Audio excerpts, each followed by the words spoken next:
Hello everyone, welcome to another episode of Eye of Africa. I am here in Lagos, Nigeria at the Tsemaye Binitie's workspace. Gosh, I've known this guy for way too many years, but he was on Eye of Africa 10 years ago. And it's been amazing to see his journey as a creative, as a designer, as an entrepreneur, and just building his business now here locally in Lagos, Nigeria for global consumers.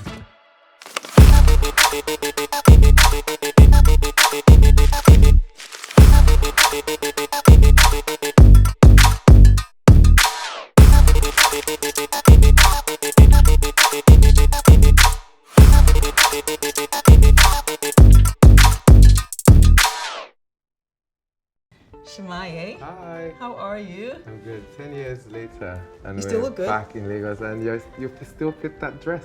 Yes. So I know what this dress 10 years ago, and it still fits and still looks good. So it's testament, of course, to our work. When we first met, we actually met in New York. Yes. You were in town for Arise Fashion Week. Yes. And that was what, 2009 or Yes, something, I can't 2009. remember. And that's actually how we met and became Yes. really, really good friends, almost I family was at this looking point. for a model. Yeah, he was looking for a model, and he needed We someone were to do his fitting. introduced. But then guess what happened?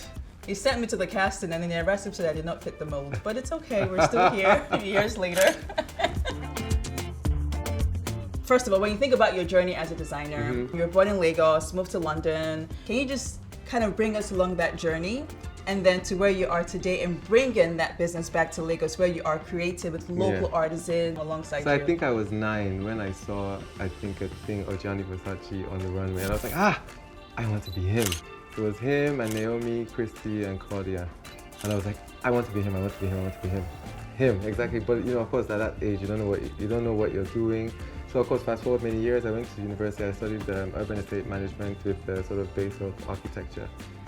And then you're doing it for a while, and you're like, I don't really want to do this. I have Nigerian parents who are not that. Back then, creative industries was not something that they were like, tailor, you want to be a tailor, tailor. So you go through that whole motions with them. Anyway, we fast forward. I was working at Burberry on Saturdays while I was at university, and I credit Christopher Bailey with this. And I went to see him in the office, head office. I wanted to sort of maybe join the design team, and I took my little scrapbook that I've been, putting together. So of course, in the meantime, I was very obsessed with models. I was obsessed with Naomi and all the girls. Like all the girls. I knew all the girls, all their names, when they started modeling, how tall they were, their walks, who had the best walk, how many shows she did. That was like my own obsession. And then of course, dressing up. I was spending all my money, all my allowance, my school fees, everything on clothes. We're buying and just consuming.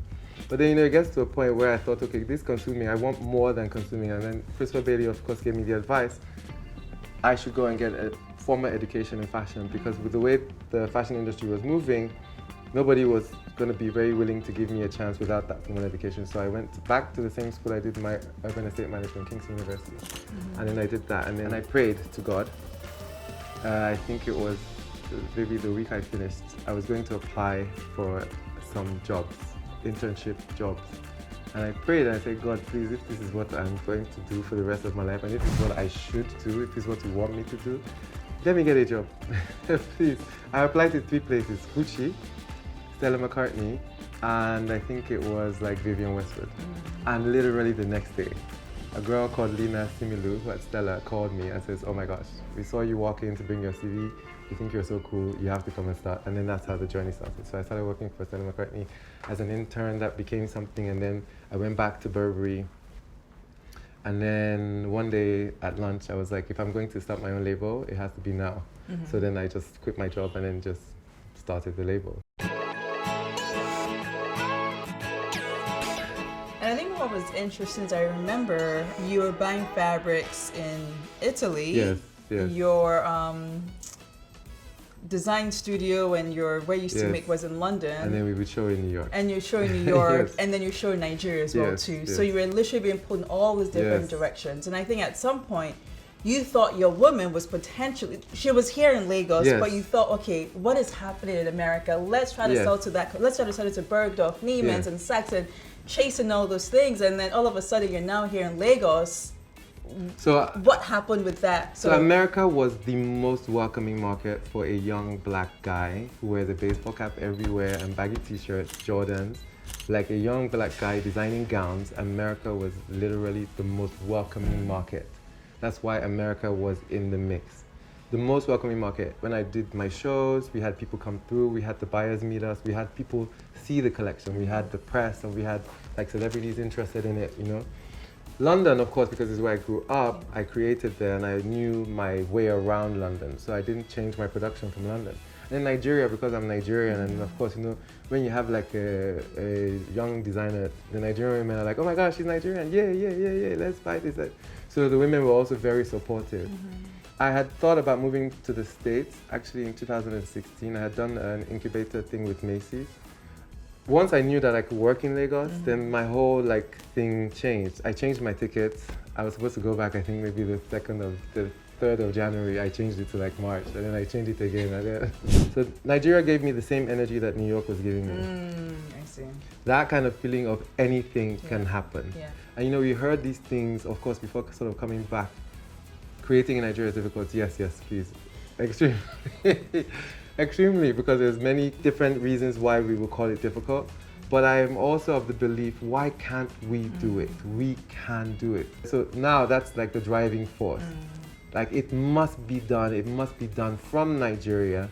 It has to be done. We can do it. We must do it.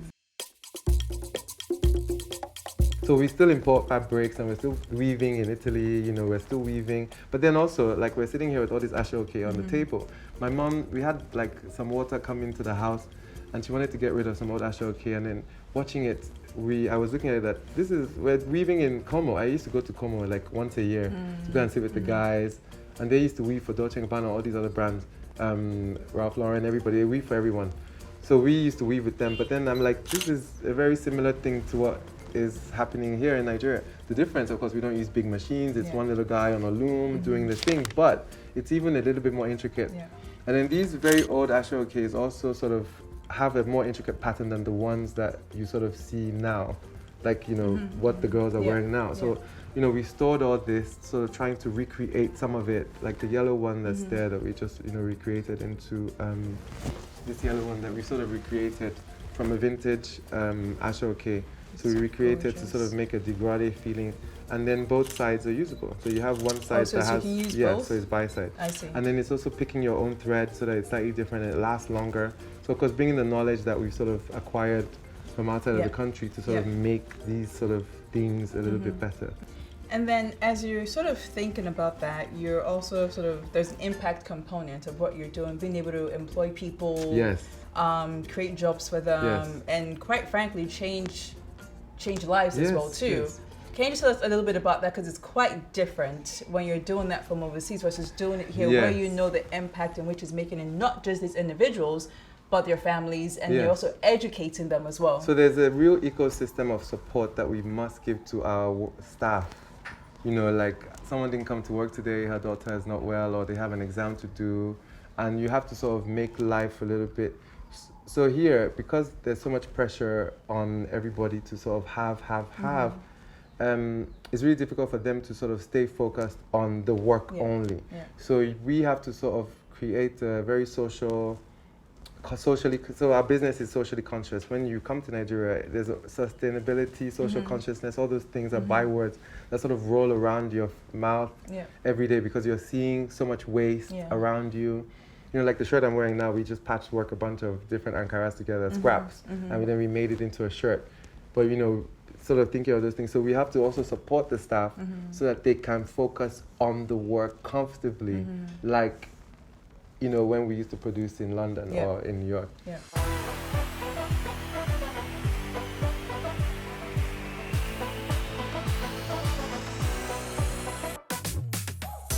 The woman has evolved. Yes, I was a woman back then. Yes, but you still are. Well, but I've changed. I've evolved into changed. different capacities, professionally, personally, all these different things. So how has that woman evolved, and how have you evolved along with her? So we say the Tsemaye Binitie woman is a modern icon of strength, beauty, and glamour. Yeah, still a modern icon of strength, beauty, and glamour. Dun, dun. Hello. Hello. So the woman has just grown up. I wouldn't say she has changed. She has just grown up. The things that she needs now are more different. She has kids now. Yeah. You know, she maybe is now in her career where she was sort of going into it like we were. Still staying abreast of really what's happening. You know, keeping our woman who's grown, but still keeping her very current. You know, that was the thing I always used to say. The dress is very 2020, but we made it in 1988. But when you wear that dress, it is so beautiful that it doesn't matter the year you're wearing it. It will still be a beautiful dress nonetheless. When you think about the business of fashion, how you're operating in London for New York or even women here, and then you move into Nigeria, and then thinking like the business of fashion through a local lens and through the consumption of local consumers here in Lagos or just Nigeria as a whole, how has being in Nigeria helped you rethink or reimagine how you're operating your business? Okay, so first I've grown as a man. I'm not a man with like a house, like a really physical infrastructure. So my needs are now very different to how it was in London. So as a business, the business is sort of advancing and advancing. But then our model of ready-to-wear, when I started the brand, I wanted to be a ready-to-wear brand who did fashion, you know. It's like advanced contemporary fashion that you buy in Selfridges, you know, like all these other comparable brands to mine. But then Nigeria is very make-to-order heavy. Just because at the level that I produce clothes at, the level of attention to detail, you know, all the things. I had to bring an iron from Italy so that the level of the work wouldn't change. The iron is so important. People don't really understand. But I brought mine from Italy, so you have to understand how important it is to us, at least in our construction process. So we had to sort of change our whole model from ready-to-wear into make-to-order. We still do ready-to-wear, but it's a very specific sort of range. And then we had to also sort of create a second label that works sort of maybe more with locally sourced material, so that when the girls bring me their ashrabi, their laces, and you know, for the traditional clothes, we can sort of put that into that area. So the question is then, like, how do you sustain that? Yes, you have a team that you work with, but how sustainable is that as you think about sort of growth as well too? So that's how why. do you grow and how do you scale? And then the capital then also comes into question. So that's why ready-to-wear is still a huge part of the business. Now, when you say you're working with local artisans, especially as you sort of redesign or reimagine what Ashoki looks like for, I guess, the younger generation of... And a more global woman, really. So can you just talk a little bit about sort of that process of working with artisan innovation? Because we think innovation, we think of tech. But this is a very innovative way, a new way of... It takes... like, it is, we don't want to say hell, but you have to really hold them and sort of encourage them and tell them, don't worry. They'll tell you, it's very expensive. Really? What is very expensive? Sit down, relax. Are you okay? You drank water. Are you eating? Your kids are good. Okay, great. Oh yeah, do it. So it's like really sort of encouraging them to think differently. They're very used to doing like an ashoke like this, which is more what they do now. It's cheaper to do. The girls buy 200 of it for every wedding.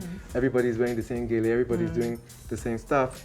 But now to get them to do something like this, they'll tell you, it's very hard. The guy has to come from Ghana or from Cameroon. We don't have the thread. So you have to sort of just encourage them, go with them, find it. And then I think sometimes when they see the end, and I just had a conversation with them this morning, don't think about you yourself. Think about, this person wants to wear this dress to meet the president. She's going to meet the president. You might not be meeting the president, but you're making a dress for someone that's going to meet the president. Put yourself in her shoes and think about what you want to put forward for her garment. So, and even for that lady the person who's making the dress is like something I created. It's in the presence of the president or whoever. So I think that may also... So sharing those things with them and showing them the images and all those kind of things also encourages them. So it's the same thing. We did a wedding dress for the collection last year for Lagos Fashion Week, and I think they were looking at me like, this guy. I was in London. No, not like that. Climb the table. Oh yeah, pin it here. They did it. I don't like it. Losing everything. But you know you're creating, right? So they also don't understand the thing of creating a sample. They make the dress, and if there's a problem, they'll pin and pin and pin and pin and pin until it's okay. But I'm like, no, losing everything, I don't like it. Take it down. I'm not happy. Start again. And then we finally got it. And then the biggest validation for us was a bride saw that dress on the runway and bought it. And really was the biggest validation for my team that, okay, our guy is not leaving us into the water. We think he knows where he's going. So Tsemaye, when you think about sort of, using the silks that you used to produce with and now producing with more local fabrics, more fabrics sort of inspired by the space in which you're in, work created by artisans that you work with, can you just share sort of the evolution of that process and how you're making these locally inspired things, but through the eye of Tsemaye Binitie and the design experiences that you've had? So of course, like, where you are really informs a lot of the decisions that you make and the things that you sort of visually enjoy and consume. We have lots of art around all over the walls at the office. There's a lot of local art that we're sort of surrounded by. The women, when we go to the markets, the taxi drivers, the guys, your tailor, the security guard, the person walking down the street working in an office. Everybody has sort of their own sort of take on it. So we are always still looking for the highest level of fabrics and processes. So even though we're here in Nigeria now, we're still sort of wanting to work at not the highest level in Nigeria, but the highest level for the brand. Our last collection that we did in conjunction with a fabric company who does Ankara, one of the most famous ones. They've been around for 150 years. And the Ankara is not made in Nigeria, but it's inspired by Africa, and we are the largest consumers of Ankara in the world. Africa, I think Nigeria maybe takes up 60% of that company's market, actually. And we did the collection with them, but what was important to me was to strip away everything that you understand is Ankara and completely make it like we're making a dress anywhere in the world. It's just a fabric at the end of the day. The idea was, is it Ankara at the end? So when people see the dresses, they're like, is that Ankara? And even the boo-boos that you make, so boo-boo kind of became a huge thing. Yes, I love that because that was our own indigenous trend. Exactly. Yes. But even with that, it's not just the seams. There's an attention to detail in your boo-boo. I wore it to a wedding in New York, and Anisha was like, I don't want to wear all black to a wedding. Yo, I wore that boo-boo, and it was like, oh shit, maybe I shouldn't have worn this boo-boo because it was just like, it was just drama. As you say, but that was just me making a boo-boo. For me, it wasn't anything special. A customer actually bought one. I had to call me and say, oh my gosh, it was so amazing. It's so made well. The linen that you use is so amazing. How did you find it? Did you find this in Nigeria? Yeah, I did. Yes, in Nigeria. Who made it? Now there are three of us. There are three stooges. Yes, it's me, Washington Roberts, Tsemaye Binitie. Why is it important to have friendships, friends and family that truly understand the every intricate details of the work that you're doing? Where would we be without the other person? Washington is helping me buy fabric literally as we speak now in New York. That's a physical part of the friendship, right? He's going to the store to help me pick because we share the same visual aesthetic and eye, attention to detail and love for luxury and but where would we be without the pillars that sort of hold us up is the question. So it's very important to have the communities. If the community can then see exactly what you're doing and be able to sort of just be a voice of reason when you need advice or when you need comforting. So they know when you need comforting, they know when you don't want to be disturbed. We are now not even friends. It's almost like we're family, ecosystem sort of thing, just building a community that sort of works for us. So being in Nigeria has also sort of broadened my mind into what a fashion sort of business should entail and what I want out of it. Actually, maybe that's what I should say, not necessarily what it should entail. We learn about what it should entail from my time in London. But being here is sort of what I want out of this, what I want. Of course, we want world domination. I used to say that all the time. Do you remember all my interviews? World domination. We want to be able to walk down the street and see a woman in your dress and you don't know her, you've never met her before. She just saw the dress, she liked it, and she bought it. But you want that to happen on multiple occasions, not just like an everyday kind of thing. So what did it take to bring the business to Nigeria and then build a business in Nigeria? A whole lot.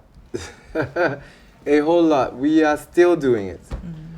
I always say this, I said something also about, I don't know people's journey with tailors, but I've had quite a difficult one in Nigeria.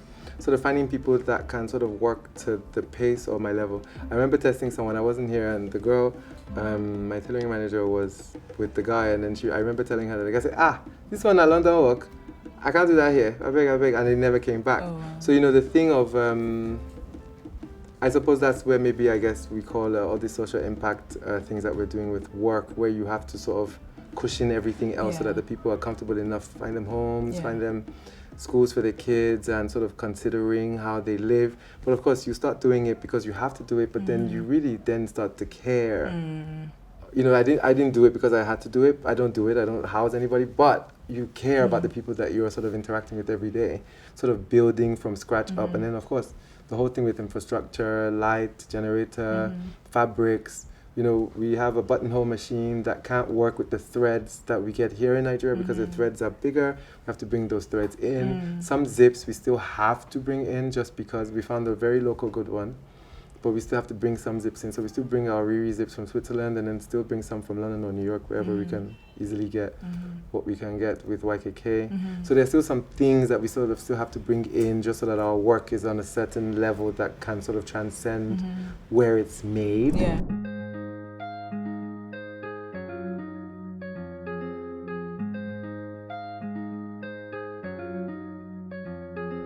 So Tsemaye, you talked about sort of making this dress. And I kind of wanted to wear it because it's also very different to some degree than what you typically make. Yes. So just speak a bit more about the process of making this and what you learned during that process of making this fabric. So started 2015. I went to Italy with a friend of mine. We were doing our labor together in London. She's from Como, so she took me home to the mountains where her parents have a 600-year-old house, and we went to the fabric company, and then we were weaving fabric, and then that was the sort of first time that I put Africa into my clothing, actually, very visually. So I was inspired by a book called Mass, which I read in Brooklyn. I was in Brooklyn on my cousin's couch. I woke up and then she had these masks on the wall, these African, Nigerian masks that she bought in the market here in Lagos. And then, or she collects them from different countries in Africa. And then she had a book on the table called Mass by Phyllis Galembo. And he's like a photographer that sort of goes around taking pictures. And then I read through the book and it sort of really inspired me a lot to sort of do something that was more unique. So again, this is all the flowers on this dress are done. So this dress took me like a week. I literally slept with the mannequin and we made the prototypes. My team always thought it was strange making the prototypes. So we made the prototypes and then we placed the flowers on the prototypes, but it is so not how we place the flowers on the organza. So it's silk organza, completely sheer. And then we had to cut the Ankara into pieces, and then it was like a process of sort of wanting to make the flowers feel very 3D on the dress. So it was sort of cutting them out, sort of making them into their own things, embroidering them, and sort of creating the 3D flowers. So we have tulle here, and we have silk crepe here, double silk crepe. We have some beaded organza here, just to sort of make, so the influence sort of comes from where you are at the moment. This is where I am. I am in Lagos, Nigeria, doing very Lagos, Nigerian things. Music has changed. You know, you're always online waiting for the newest Drake album to drop. Now we're waiting for Ashak. It's having a greater appreciation for what is ours. Yeah. Too. And how can we take that thing, put it in spotlight, package it, so that a woman that is not Nigerian can wear it and still feel like herself, and not feel like she's trying to be, you know, like a Nigerian woman. She will still feel like herself. A woman from Mexico could wear the dress and be like, it's a beautiful dress wherever, however it is. That's the thing. So it's also having just a greater appreciation. So being around my parents with all this old ashoke everywhere in the house. I think my mom even wanted to throw some. And it's like, what? Throw what away? No, we have to keep it. And then these inform the weavers, so you have a visual reference when you want to take these. So these ones, I think, were from her wedding. Different. I'm like, this is very sort of like 70s. So this one is very traditional. This very is, traditional. I think they call Sonia. So this one is from her wedding. So also I think that red one is also from her wedding. And then this one has small damage in it. This one has small damage in it, but you know, to get these woven, all the interaction of color, the interaction of threads, and these threads are also, these are 50 years old and they haven't unraveled.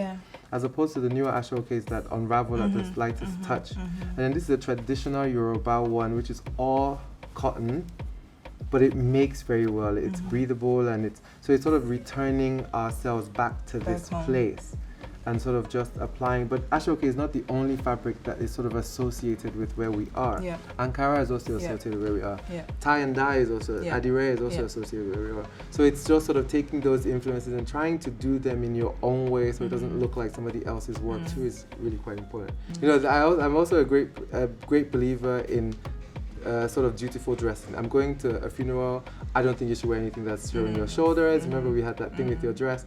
You know, you're going to somebody's birthday, you should never be white. You're going to somebody's wedding, you should never be white. All those little rules. In fact, I want to do a book, actually, so watch this space, about Tsemaye's little do's and don'ts. 100 little things that I feel like women shouldn't do.